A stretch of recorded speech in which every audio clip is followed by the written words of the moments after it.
ঘন মেঘে ঢাকা সকাল। নদীর পানি সেদিন অস্বাভাবিক রকমের ফুলে উঠেছিল।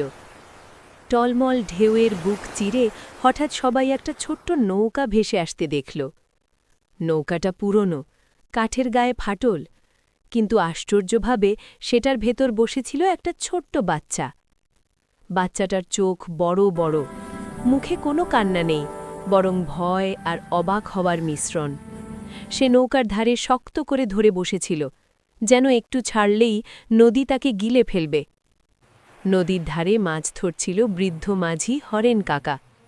চোখে পড়তেই তিনি চিৎকার করে উঠলেন, ওই নৌকায় একটা বাচ্চা! গ্রামের লোকজন ছুটে এলো, কিন্তু নদীর স্রোত এতটাই জোরালো ছিল যে কেউ নামতে সাহস পাচ্ছিল না। ঠিক তখনই হরেন কাকা নিজের পুরনো নৌকাটা পানিতে নামালেন। বাচ্চাটা একা নয়, বললেন তিনি, ওর ভরসা আমরা।